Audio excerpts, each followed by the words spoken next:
যে সমস্ত নেতৃত্বগণ বসে আছেন তাদের সকলকে আন্তরিক শুভেচ্ছা অভিনন্দন লাল সালাম জানাচ্ছি। সভাটা অনেকক্ষণ আগে শুরু হয়েছে, এতক্ষণ সভা চললে মানুষ কতক্ষণ বসে থাকবে? আসলে আমরা যা বলার তা বলবো, যা করার তা আপনারা করবেন, সবটা বলার উপরে নির্ভর করে না। তবুও সবাই আসতে হয়েছে, আপনাদের সামনে দুই এক কথা বলতে হবে। আমাদের দেশের মানুষ, আমাদের দেশ অত্যন্ত বিপদের মধ্যে আছে। সেই সময় দাঁড়িয়ে আমরা কলকাতার একটা মহানগরীতে এই সভা করছি। এই সময় আপনারা দেখেছেন দেশ যখন বারে বারে বিপদে পড়েছে, বামপন্থীরাই কিন্তু বারে বারে রক্ষা করার চেষ্টা করেছে। আমাদের দেশ যখন বিপর্যস্ত, হিন্দু মুসলমানের দাঙ্গা, আমাদের দেশটা কোন দিকে যাবে? আমাদের যুক্তরাষ্ট্র কাঠামো যখন ভেঙে দিয়ে হিন্দু রাষ্ট্র গড়তে চায়, এর বিরুদ্ধে কে লড়াই করবে? বামপন্থীরাই লড়ে। সেজন্য আপনারা দেখেছেন যেদিন থেকে আমাদের দেশের এই বিপদ বাড়ছে, এটা যখন বোঝা যাচ্ছে, তখন আর কোনো দল না কিছু করলেও বামপন্থীরা চুপচাপ বসে থাকতে পারে না। তাই বামপন্থীরাই দায়িত্ব নিয়ে গোটা দেশের সমস্ত রাজনৈতিক দলকে ঐক্যবদ্ধ করার দায়িত্ব পালন করছে বামপন্থীরা। সেই কাজ এবারও আমাদের করতে হচ্ছে। দেশ কোন দিকে যাবে, মানুষ কোন দিকে যাবে, বিরাট বড় দায়িত্ব আমাদের কাঁধে আসছে। ভারতবর্ষের মানুষ কোন দিকে রায় দেবে? কে আবার দিল্লির গদিতে যাবে? যে লোকটা 11 দিন না খেয়ে উপোস করে গোটা দেশের মানুষকে বোকা বানাতে যায়, 11 দিন উপোস করে সে একেবারে হিন্দু ধর্ম, সনাতন ধর্ম পালন করছিল ওই রামলালার জীবন দান করার জন্য।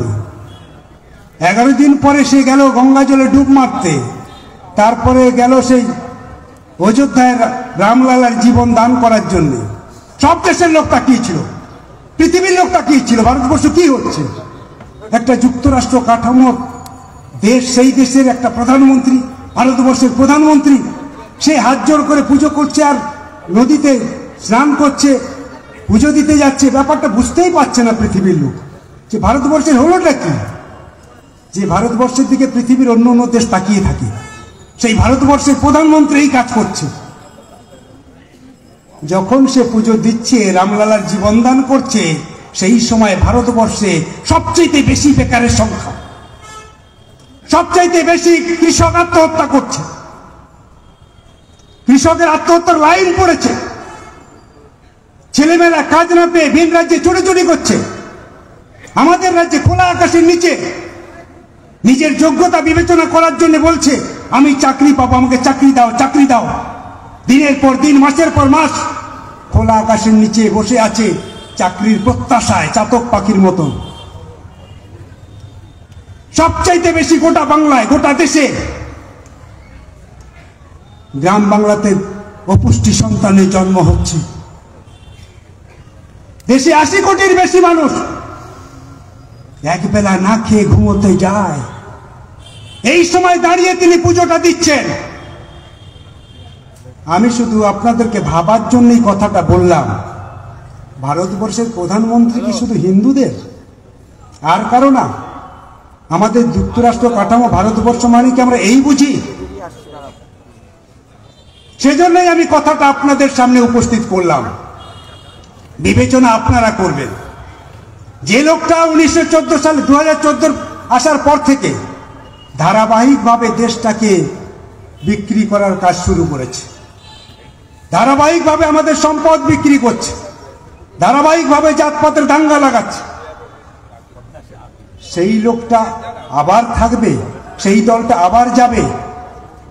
নাকি যারা দেশটাকে রক্ষা করার জন্য, যারা দেশটার ঐক্য বজায় রাখার জন্য, মানুষকে রক্ষা করার জন্য, পেটের ভাতের জন্য, বেকার ছেলে মেয়েদের কাজের জন্য, শিক্ষার জন্য, স্বাস্থ্যের জন্য, গ্রাম বাংলায় আর যাতে কম ওজনের বাচ্চা না ভূমিষ্ঠ হয় তার জন্য যারা লড়াই করছে, তাদের পক্ষে থাকবে?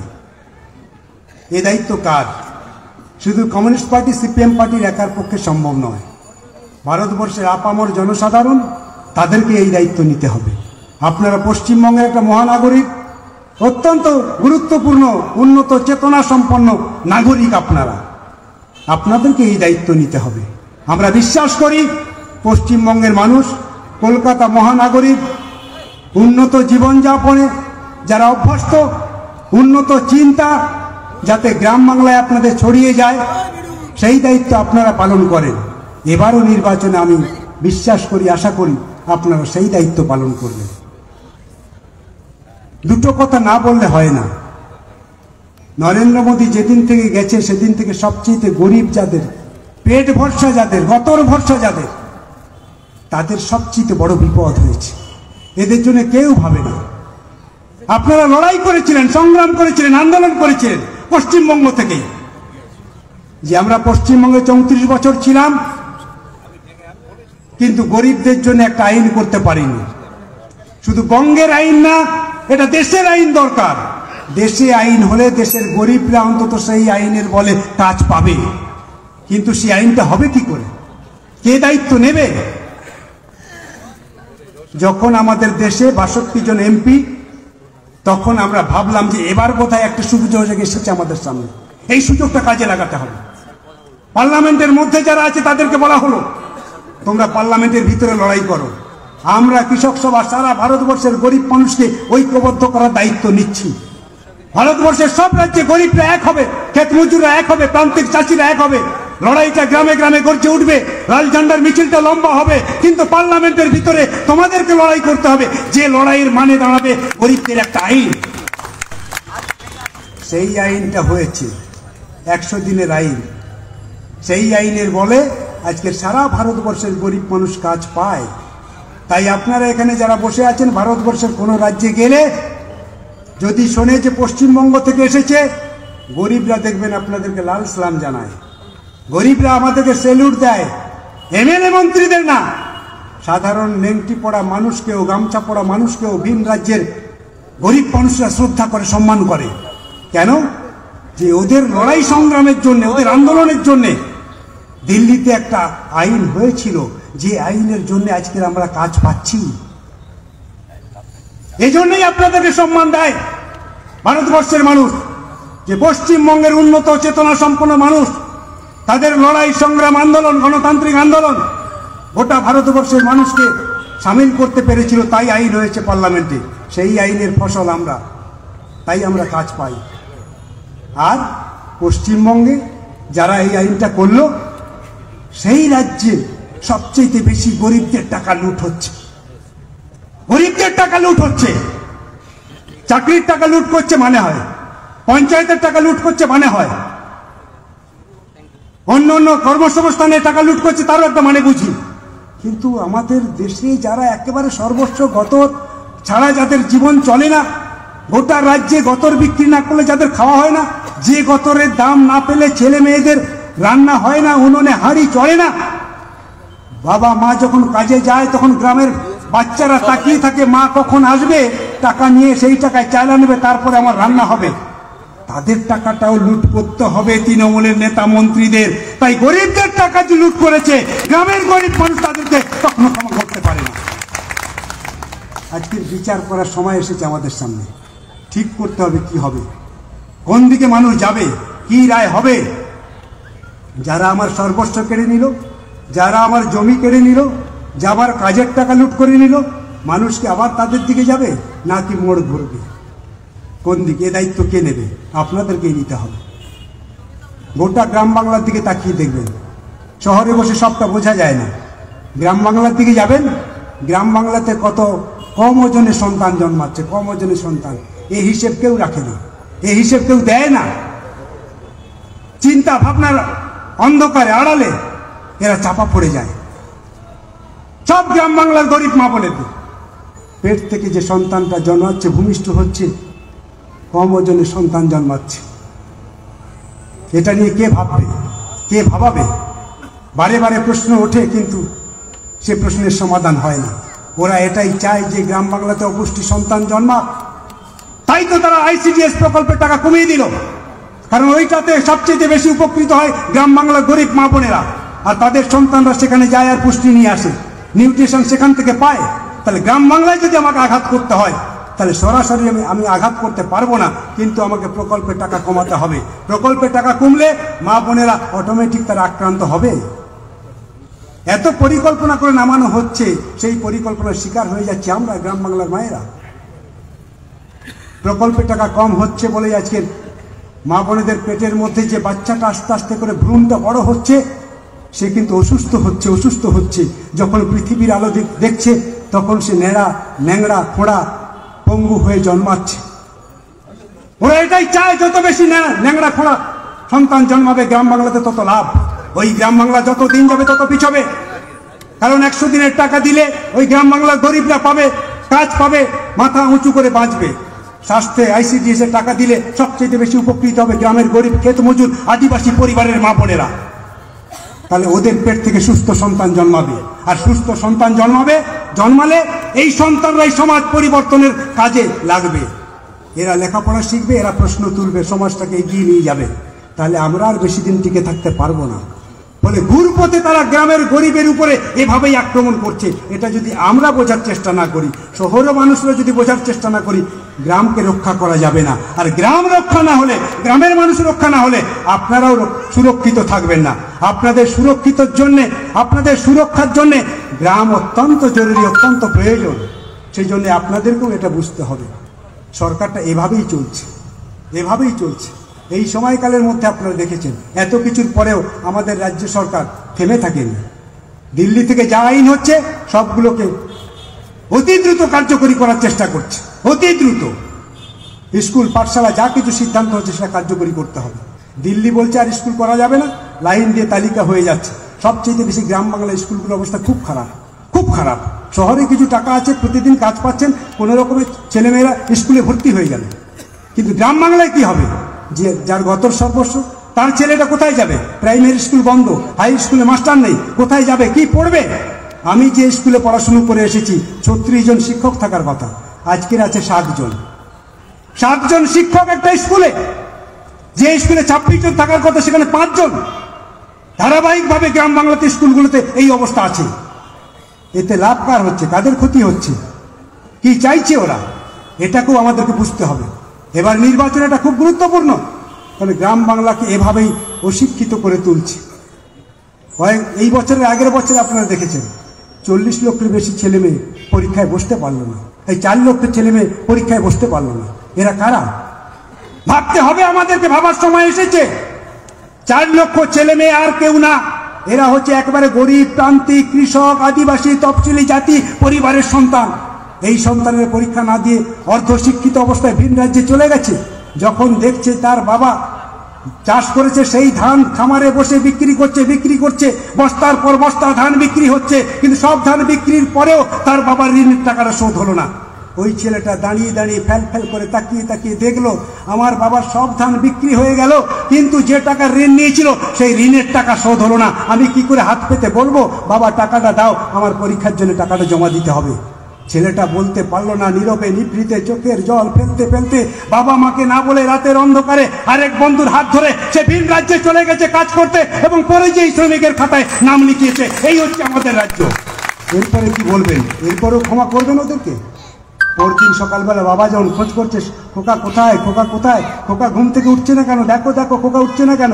দরজা খুলে দেখে খোকার ব্যাগ নেই, খোকা নেই। খুঁজতে জানা গেল তার বন্ধুর হাত ধরে সে চলে গেছে ভিন রাজ্যে কাজ করতে। সে বুঝলো যে ভিন রাজ্যে কাজ করলে আর কিছু হোক আর না হোক বাবা মার মুখে অন্তত দুবেলা মুখে খাবার তুলে দিতে পারবো। তাই অর্ধশিক্ষিত অবস্থায় সে চলে গেল, তার স্বপ্ন পূরণ হলো না। এই জায়গায় নিয়ে যাচ্ছে রাজ্য সরকারটা আমাদের। এই জায়গায় দাঁড়িয়ে আজকের আমাদের গুরুত্বপূর্ণ দায়িত্ব পালন করতে হবে। এর মাঝখানে একটা ঘটনা ঘটেছে, আপনারা দেখেছেন, সন্দেশখালী। গোটা রাজ্যের একটা ব্লকের একটা গ্রাম সন্দেশখালী, 9টা দ্বীপ, 13টা নদী, চারিদিকে নদী দিয়ে ঘেরা, একেবারে সুন্দরবনের প্রত্যন্ত এলাকা। ওপারে বাংলাদেশ, তারপরে সুন্দরবন। দ্বীপগুলো খুবই সুরক্ষিত তাদের পক্ষে, যারা ক্রাইম করে, যারা ডাকাতি করে, যারা চুরি করে, যারা খুন করে, তাদের জন্য উপযুক্ত জায়গা। এই জায়গা বাঁচতে হবে ওদেরকে। বাছা শুরু করলেন 2011 সাল। গোটা রাজ্যে লাল ঝান্ডা প্রায় তলানিতে চলে গেল। লাল ঝান্ডা কাঁধে নিয়ে চলার মতন সাহস কারো নেই। সেই সময় সন্দেশখালীর গরিব, ক্ষেত মজুর, আদিবাসী, তফসিলি জাতির মানুষ লাল ঝান্ডাকে জেতালো, লাল ঝান্ডাকে জেতালো। আর সেই লাল ঝান্ডা যেদিন জিতেছে তার পরের দিন থেকে মমতা ব্যানার্জি যখন শপথ নিল, শপথ নেওয়ার পর দিন থেকে সন্দেশখালীর মাটিতে আক্রমণ শুরু হলো। ওটা চাই, ওটাই হচ্ছে আমার একমাত্র সুরক্ষার জায়গা। ওখানেই আমি আমার সব চোর গুন্ডা বদমাশ সন্তানদেরকে ওখানে আমি সুরক্ষিত রাখতে পারবো। কিন্তু ওই জায়গাটাকে লাল ঝান্ডা মুক্ত করতে হবে। ফলে একটার পর একটা, দিনের পর দিন আক্রমণ বেড়েছে। 2011 থেকে জেতার পর থেকে ওই জায়গাটাকে দখল করার জন্য নানান রকমের আক্রমণ নামানো হয়েছে। দিনের পর দিন মানুষ আক্রান্ত হয়েছে। রাস্তাঘাট তার উপরে প্রলেপ দিয়েছে, বাড়ি ঘর তার উপরে নীল সাদা রং করে দিয়েছে। না, ওটা আমাদের দখলে। শেষ পর্যন্ত তারা বুঝলো, বাড়ি ঘর রং করে দুদিন পরে বলতে পারবে ওটা আমরা করেছি। রাস্তাঘাটে মেরামত করে দেওয়ার পরে লোকে বুঝবে আমরা করেছি।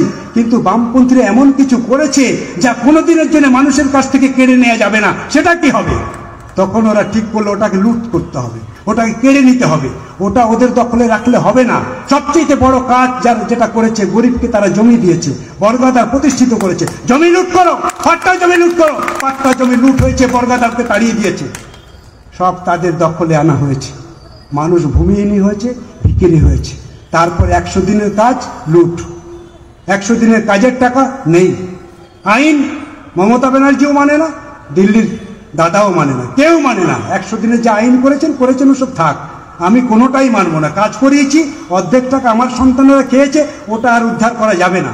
প্রয়োজন হলে আমি টাকা দেব, বরাদ্দ করব, বরাদ্দ বাড়াবো। কিন্তু আমার যে সন্তানরা চুরি করেছে ওটাকে চোর বলা যাবে না, ও টাকা উদ্ধার করা যাবে না। দেখেছেন তো? এবার বলেছে কদিন আগে 21 লক্ষ জব কার্ড হোল্ডার থেকে টাকা দেবে। তারপরে তার ভাইপো বললো না দিদি, পিসিমা ওইটুকু দিলে হবে না, ওইটুকুতে পোষাবে না, কারণ ওদিকে ওই ইলেকট্রনিক বন্ড বন্ধ হয়ে যাচ্ছে, ওইখানে টাকা পয়সা বোধহয় আর আমরা পাবো না। কিন্তু একটা সুযোগ আছে, এখান থেকেই টাকা আমাদের উদ্ধার করতে হবে, এই টাকা দিয়ে ভোট করতে হবে গ্রামে, ওটার সংখ্যা বাড়িয়ে দাও। তা কত বাড়াবো? বলে 59 লক্ষ। বলে 59 লক্ষ জব কার্ড হোল্ডারকে তারা টাকা দেবে। কজন টাকা পাবে না তার কোনো হিসেব নেই। আমরা বলেছিলাম নাম টাঙাও, কজন পাবে দেখো, ওটা টাঙালো না। এই যে 59 লক্ষ লোককে টাকা দিচ্ছে, মানে গরিব লোক যারা কাজ পাবে তারা টাকা পাবে না, কিন্তু তাদের পছন্দের অ্যাকাউন্টগুলোতে সব টাকা চলে যাবে। আর সেই টাকা দিয়ে তারা এবার পঞ্চায়েত নির্বাচনে আবার ভোট, এবার লোকসভা নির্বাচনে আবার ভোট করবে। তারা আবার নতুন কৌশলে তারা গ্রামে টাকা নিয়ে যাওয়ার ব্যবস্থা করলো। আমরা বারেবারেই বলেছি, যারা চুরি করেছে তাদের টাকা উদ্ধার করলেই তো টাকা হয়ে যায়। কেন ঋণ করবেন? কেন আমাদের টাকা দেবেন? এই যে 59 লক্ষ লোককে টাকা দেবে, এটা কার টাকা? কেন প্রশ্ন তুলবেন না? কেন বলবেন না আপনারা ওটা আমার টাকা, আপনার টাকা, আমাদের হকের টাকা, আমাদের টাকা দিচ্ছে, অন্যায়ভাবে দিচ্ছে, তার চোরেদের সাপোর্ট করা, তার চোরেদের রক্ষা করার জন্য এটা দিচ্ছে, চোরেদেরকে বাঁচানোর জন্য এটা দিচ্ছে। ও টাকাটা কেন আদায় হবে না? কেন প্রশ্ন তুলবেন না? ভোটের সময় কেন বলবেন না ওটা আমাদের টাকা, ও টাকা নিয়ে আসুন? এই প্রশ্ন করার সময় এসেছে। এই সবগুলো আক্রান্ত হয়েছে সন্দেশখালী, কোনোটাতেই বাদ নেই।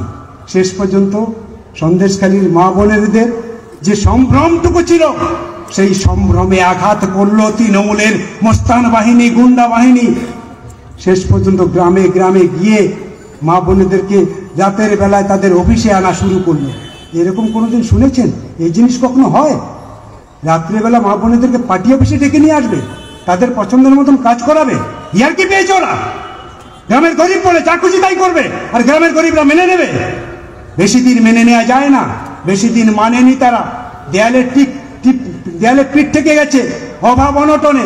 তারপরেও যখন সম্ভ্রম নিয়ে টান পড়েছে, তখন সন্দেশখালীর মানুষ, সন্দেশখালীর মা বোনেরা আর চুপচাপ থাকতে পারেনি। তাই সকলেই ঐক্যবদ্ধ হয়ে সব ঝান্ডা ফেলে দিয়ে, সব জামা কাপড় খুলে দিয়ে আজকের এক সুরে একসঙ্গে কাজ করার জন্য তারা আন্দোলনে সামিল হয়েছে।